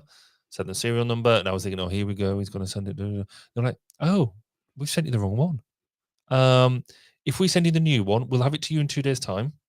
And when can we come and pick up the old one? And we'll make sure you get it. I was like, but I've installed it. It's had screwed to the wall. And they're like, yep, that's fine. Just take it off the wall, put it back in the box, swap it around. And I said, well, I guess we could have it done by Friday. And they're like, is that enough time? No. If Monday's better, we could do Monday. So I was like, wow, that's amazing. So completely blown away by that. So hopefully by tomorrow, that's getting swapped over. So Can I ask a follow up? So the cable itself is actually attached to the charger. It's not like you can just take the cable off. It's a sealed. So this is because it's a smart car charger. It's a sealed unit, and so basically what will have to happen, you've got two cables coming out. One that you put into an isolator switch, which is the bit that we can disconnect, and then the other cable is the bit that goes to the holster, goes to the charging unit, and that is a 8-meter sealed thing. They don't want you going into the box because it's all weatherproofed and stuff. So right. Yeah, so tomorrow that gets installed. I'm quite excited. But the other thing I wanted to sort of highlight is, and it kind of goes back to almost that proofreading thing that we were talking about, is we are refreshing all of our brochures and material that we give out at shows and all that sort of stuff. And I find it so difficult to write what we do in a succinct few words. How do you describe human factors and the range of capability that we do as a business in something pithy in the way that all them fancy brochures have? And so this has taken me, we sort of come to the end now, but it's taken me weeks and weeks and weeks to do this sort of stuff. And I think people who do marketing for a day job, fair play to them, because I find this very difficult. It's almost like you need some sort of human factors communication lab to come up with some descriptions for you. I didn't even think of that. That would be genius. So I guess. Oh man, you just gave me an idea too. I'm thinking like toolkits for people. Anyway, yeah. So hey, I got one thing this week, and it's visual. So I'm sorry for anyone who's listening. But behind me, you'll notice that there's a slight change in just some display. So I'm actually going to show and tell here, but I'll talk through it for our audio only listeners. So I have, over the last, week, I guess, like last weekend was Father's Day and I got some time to myself. And what I did with that time was something that I've been meaning to do, which I've got some here, but I've modeled up in 3D some mock stands, right, that would work for some display items that I have, right? This particular item is a set of Imperial credits that I got. And so I modeled this up in 3D and you can see they all fit nice, and I've put them up on my shelf. And I was like, oh, that was such a positive experience. I'm going to do that for other stuff. So I started modeling more and more things to get all of my stuff kind of organized on my shelf behind me. And it's just been fantastic to throw something in the printer this week and have it come out and be able to throw, like one of my lightsabers back here is now like all my lightsabers are now standing up instead of just laying down. It feels like it's a little bit more full, right? And I have actual stands for stuff, and other things are actually hanging up now. So I mean, it's been a great experience to actually organize and figure out how to display stuff that you care about in a way that is tailored to your needs, especially through 3D printing. So really, that's it for today, everyone. If you like what we're talking about today, AI, all that stuff, just go back and listen to last week's episode. We talk a little bit more about AI and is society really ready for it to make those ethical decisions? Comment wherever you're listening with what you think of the story this week. More in-depth discussion. You can join us on our Discord community. Like I said, lots of great people in there. Would love to hear from you. Visit our official website, sign up for our newsletter, stay up to date with all the latest human factors news. If you like what you hear, you want to support the show, there's a couple things that you can do. One, leave us a 5-star review. You can do that right now. Make it short, make it succinct. I know that's really hard according to Barry, but do it. Tell your friends about us. That is also very easy for you to do. Hey, have you heard about this Human Factors podcast? It's pretty cool. 3, consider supporting us on Patreon. If you do it this month, we'll give back to the LGBTQIAP+ community. And as always, links to all of our socials and our website are in the description of this episode. Mr. Barry Kirby, thank you for being on the show today. Where can our listeners go and find you if they want to talk about AI slavery? So for AI slavery, I'm definitely a man. Find me on Twitter at Baz_K, and come listen to some of my one-to-one interviews at 1202 Human Factors Podcast at 1202podcast.com. As for me, I've been your host, Nick Roome. You can find me on our Discord and across social media at Nick_Roome. Thanks again for tuning into Human Factors Cast. Until next time, It depends. All right, post show. Post show. We did it. Dude, no drop out or anything. Well, one, but Fine. nobody will have noticed that. Fine. No one will notice. There was only like some weird swapping around. And that'll only be like some weird artifact. Oh, the irony, you've just dropped out. Oh, the timing is impeccable. You've just completely frozen and no sound or anything. If you can hear me, then that's quite amusing, but that is very funny. Clearly the podcast gods were watching us today. But yes, he's properly gone. It's I should probably expect him to fall out the screen as well. So we'll see what happens there. As I mentioned on the pre-show, did I mention on the pre-show? Or was that our pre-show? But in the UK, we've got elections going on as well. So we're looking down to know what's going on. I'm just watching to see if there's any news coming up. But I haven't seen nothing yet. So if anybody's in the chat who knows of any gossip going on in that bit, then please do drop that in the chat because I'd be very keen to know what's going on. As well as being a bit of a human factors geek, I am a bit into the politics. Particularly, I love watching polling and things like that. So that's why this sort of stuff gets quite exciting. But I'd be also really interested to hear about what you thought about that episode, because there's this idea of sentience and AI is just going to be so much a thing that we have to deal with as a community. Oh, you decided to come back now. Check you out. That's hilarious. It's the fact that, like within a minute of it actually ending, and then it all. But Wow. As I was saying to the people while you sorted off, clearly the podcast gods were looking upon us this evening. So Yeah, well, they need to be looking out for us tomorrow too, because that town hall is like so vitally important. So do you have for that then? Do you have your questions already nailed out, or is it a discussion, or is there a plan? There's a plan. Yeah, so I don't want to pull back the curtain too much on that because there's a lot of effort that goes into those. I don't want to like expose that effort. I guess where I was coming from is there an element that if things go wrong, I could jump in if needed, or is it? I see.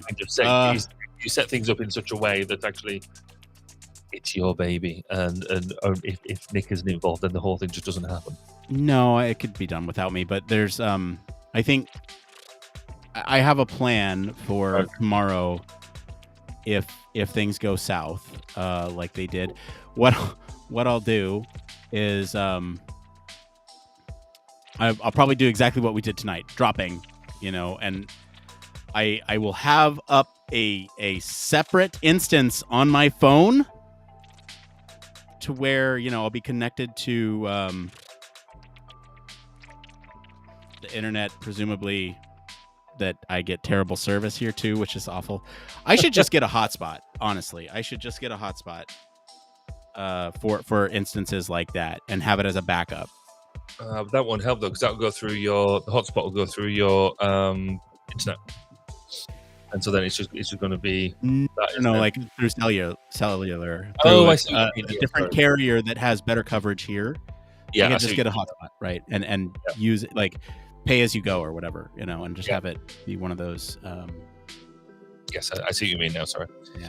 Yeah.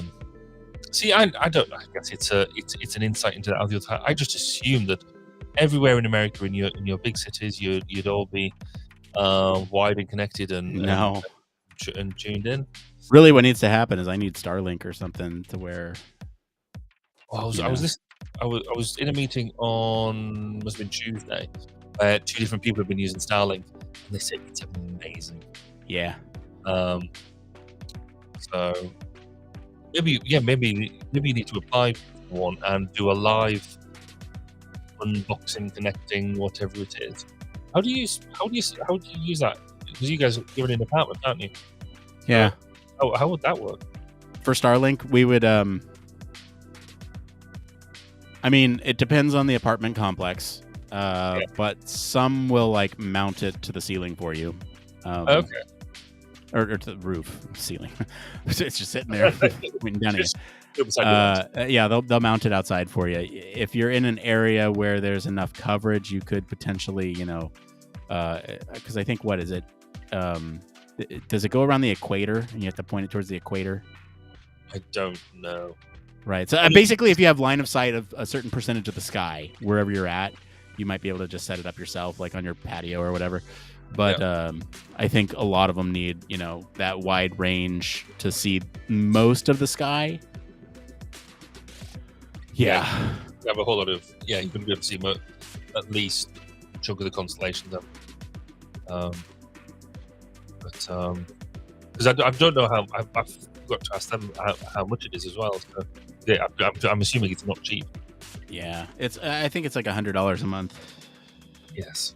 So, which is comparable to what I'm paying. I'm paying $111 for my internet. Okay. Which drops out. I'm so mad. I was going to say to have one that works, then that sounds like slightly. It'd cheaper. be wonderful. Yeah. I'm intrigued actually. Because I know we can get it in the UK. Because like I said, my friend got it, but I don't think I could justify us getting it. But it'll still be fun.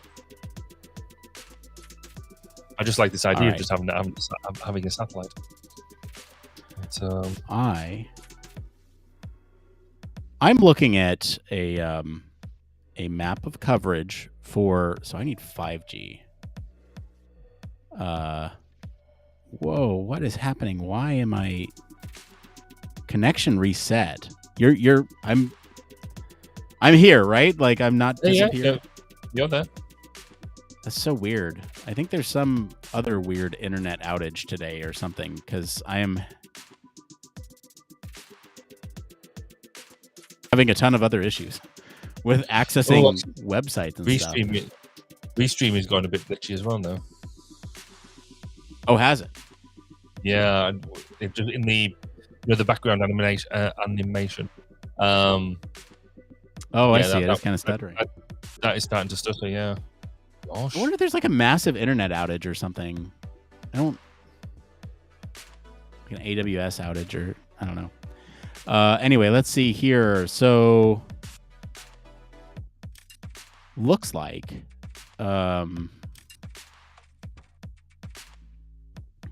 mobile internet for hotspots. Unlimited data. That's good. You choose the number of gigabytes. Okay, that's great. Hotspots.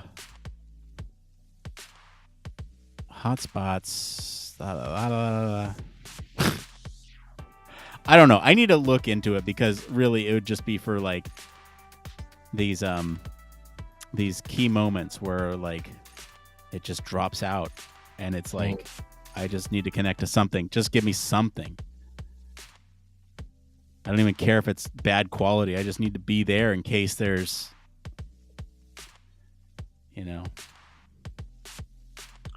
Well, I could order a Starlink.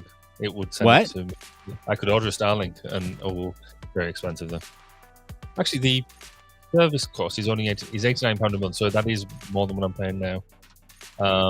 But the hardware cost is like £600, including delivery. Yikes! Expensive. For that price, I could get the new Rodecaster. Have I mentioned that before? You could mention that before. Yes, maybe because they brought out the new Rodecaster. They brought out the Rodecaster too. Very pretty.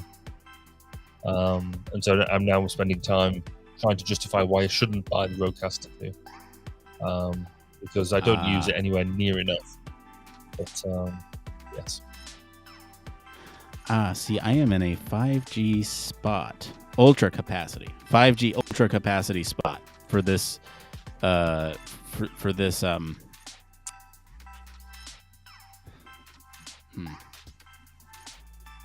Yeah, Or is it cellular ultimately. provider?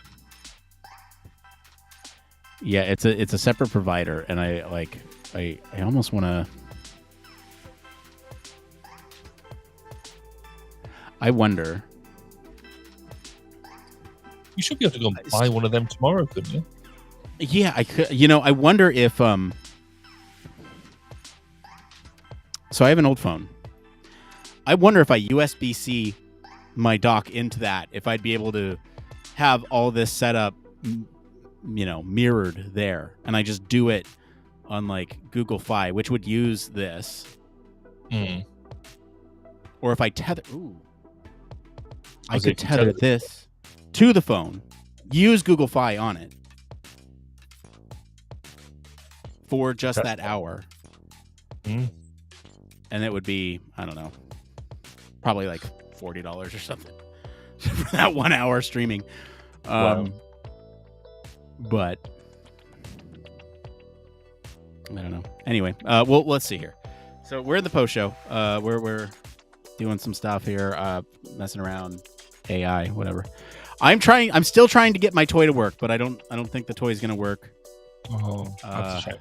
But maybe there's always next time. It's toys jealousy that maybe it's the toys jealousy that give us all the outage, or jealousy in reaction to the toy.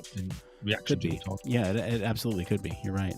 I'd say your camera quality with the new face cam, that's impressive. Yeah, I'm really happy with the quality there. I think it's a good improvement upon the last one, especially since, hey, I don't know if you noticed, there's not any green flickering anymore. But also, you can like read the stuff on the shelves behind you and stuff. It's really impressive. Oh, really? You can read now. You can read what I'm looking at. Like so, it says Star Wars and stuff like that, so you can actually see, it's just really crisp.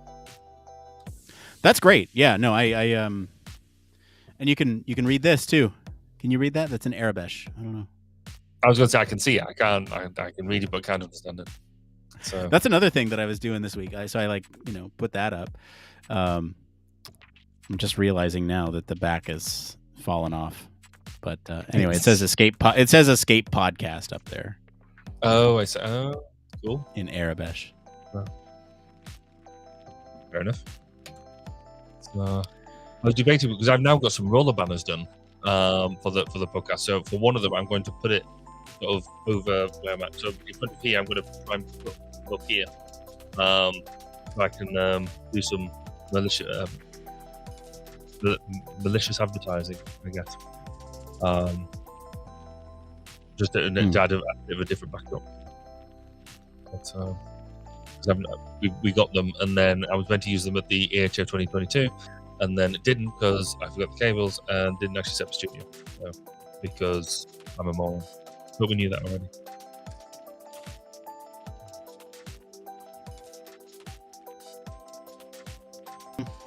Yes, you are. Back. Yeah, that was a quick one. That was a quick one. Those I can deal with. Yes, it's the one where you go total out the bottom.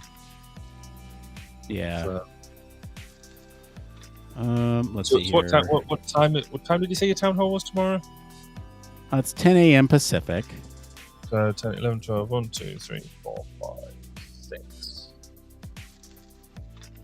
So that's 6 p.m. for me. Yeah, that tracks. Isn't that the same time? So, my diary.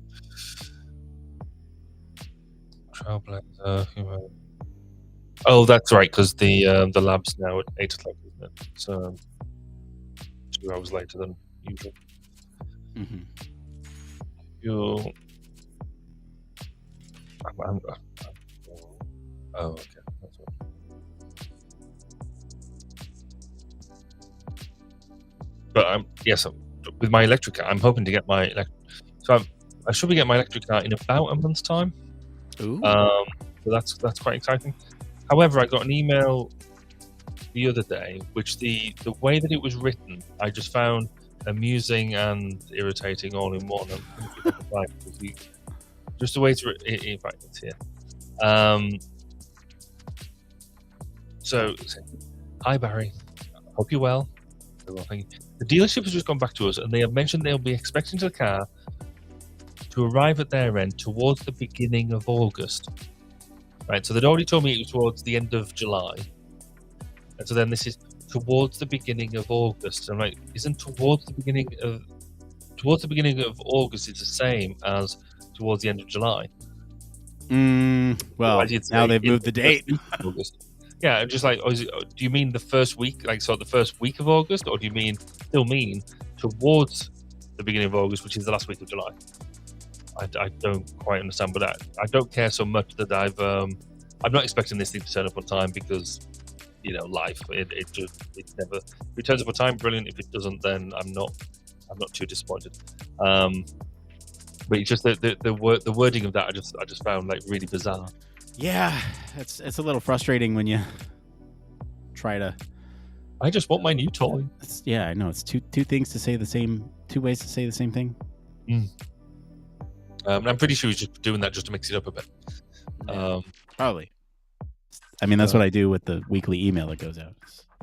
It's also going to be really weird as well because I've been watching loads and loads of YouTubes on this new vehicle, and of course it's largely available in America. So you all drive on the wrong side of the road, and all the versions that I'm seeing, I'm expecting now with mine. Obviously, everybody's slightly on the left, and they're using the right hand to interact with the display. Of course, I'm going to be completely reversed, and it's just going to, I think, weird me out to begin with, that it's not tracking with what I've been watching. So it's going to be interesting to see how that plays out. It'll be fun. How's your installation going? Is it not playing? I am. I'm looking at. I'm looking at some troubleshooting steps that others have taken to do the fix, and I don't know why it's not letting me. So it's like it's there. Let's see here. We'll try one more time because we got 3 minutes left of the post show. Well, this is the last time we will try. And then predictions for next week's episode. I'll do that. Let's see here. Actually, next week you might not be around. That's true. Now, question for you: do you still plan to make it if you can, and are not totally incapacitated? I will have a chat with Amanda. I need to go and look at what the itinerary of the night is, because if it's just something that, if I was going to be back later, I could jump on, then we could just say, let's do that. But I don't want to do that and, force us to have to leave the event early because I'll have my entire team there. Yeah. No, I don't want you to leave an event because of us. Have fun, have a good time. We'll be here. And then I think it's probably easier to say that, I probably won't be able to do it afterwards, rather than try and mess anything around. So either we could try and do it. Oh, you said you can't do it on Wednesday anyway. Couldn't do it early in the day. Friday we'll be doing. I don't know. Could you do it before the lab on Friday? Is that too weird? Yeah, that'd be a little much, I think. Yeah. Because anytime earlier, I think would be okay. Anytime later, and it's like, well, it's a weird thing that happens. So I don't know. I think, like I said, I think there's probably a way forward. Yeah. But we'll see. And in the case that there's not, it's just gonna be a see you next week type of thing. Yeah. Cool. Okay. Yeah. Hey, our stories for next week could be National Highway Transportation SA. What is that? Something association. Traffic and Safety Transportation Safety Administration. There you go. Releases initial data on safety performance of advanced vehicle technologies. So, safety performance on Teslas. Yeah, I got angry at this one. Why? Just because they haven't normalized the numbers between. So they've highlighted. Well, everybody who's reported on this has highlighted that Tesla's got so much higher than everybody else without completely ignoring market share, and then also completely ignoring the EV market share compared to normal accidents, but in ICE engines. And so it's just sensationalist rubbish, I tell you. Gotcha. All right. The other one, this one that you shared. Ambulance service staff unable to drive new vehicles due to height. Brilliant. Yes. No, absolutely should do this. This is, yes. There's so many people, like, certainly around us would go, have you seen this story? Have you seen this story? I was like, yes, we have. We should comment on it. Everyone's got, yes. No, that's... yes, it should be done. And then the last story. Here's what it might be like to travel on a double-decker airplane seat. Oh, I saw that one as well. Yes. Oh my God, it looks so cramped. You see that? Then part of me was going, is that just because that somebody's sitting above and in front of you? But actually, it's a it's. I think if you've got a TV in front of you and you can get in and out and stuff like that, I mean, maybe that is slightly too cramped, but I think you could get a configuration of that would work. Yeah. I mean, it does look like hell, but at the same time, like, I would much prefer that, I think, to be able to stretch out my legs. The only weird part about that is if somebody next to you needs to get out. Yes, good point. And I think there might be enough room there to make that happen, but the middle seat is just screwed. Yeah. No, I don't see how you could do that 3 abreast, really. I think you do that. But also, what happens if the person who's sitting in the seat above and in front of you has flatulence? Yeah, it's right in your face. Yeah. So anyway, that might be another fun one to talk about. Anyway, that's it for us today. Hope you've enjoyed the discussion on our AI sentient. And why wouldn't you? Yeah. It was a great discussion. It was a great story. Let's be honest. It was a great episode. I'm thrilled to have had that episode happen. Yeah, and to only have minor issues through it. So that's the most exciting part. Anyway, we're going to be out. So thank you all for joining us. And maybe we'll be back next week. Stay tuned on that. And do join us tomorrow for the HFES Town Hall. We'd love to have you there. Ask tough questions. All right. Bye, everybody. Bye.